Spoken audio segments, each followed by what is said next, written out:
And now, your first Alert 5 weather. Welcome back, everyone. Before we get to that sizzling late August forecast, let's check out a few of our viewer photos from around our beautiful southern Colorado region. This one sent in by David Bowers, a beautiful sunrise back on Sunday morning out near the Colorado Springs Airport. This one, a field of really pretty sunflowers. All that yellow really pops in that picture.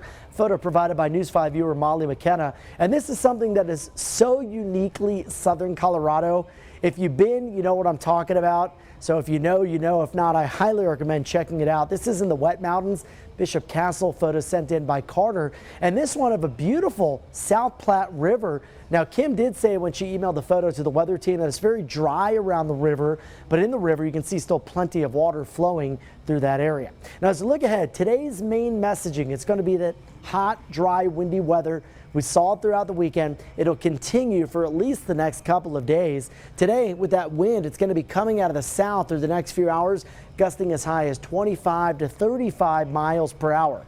Now, if you're ready for a bit of a cool down, some maybe different type of weather after days of heat, well, we've got that in store as well. I'm going to highlight that coming up in just a few minutes with your Super 7-day forecast. Now today we're going to see drier air east of the interstate, but we start to see a little bit of moisture move in from the south. So today, as that moisture moves in with that south wind, we could pop a few storms out across the mountain areas. I think here it's generally going to be along and west of the Continental Divide today, and a few of these showers could bring in some brief heavy rainfall, frequent lightning, as well as some gusty winds, but really not expecting much of that energy to move east of the mountains. Not today, not tomorrow, probably not through Wednesday. In fact, look at the graphic here tracking precipitation chances.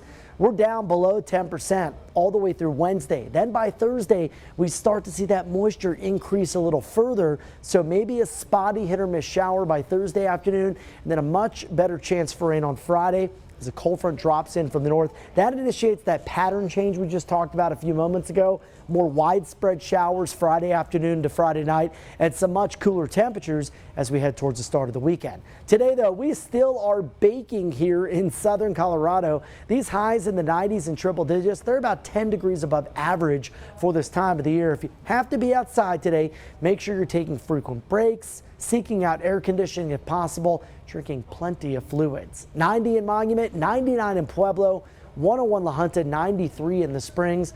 Take a look at that Super 7-day forecast. I keep us in the 90s through tomorrow and then gradually cooling down before that front arrives on Friday. And once that front does arrive, it'll drop us down to the upper 70s for a daytime high. And again, we'll see a good chance of those scattered showers becoming more widespread by the afternoon to evening hours. That will continue with daily storm chances into the upcoming weekend. For Pueblo, a lot of sizzle in that early week forecast.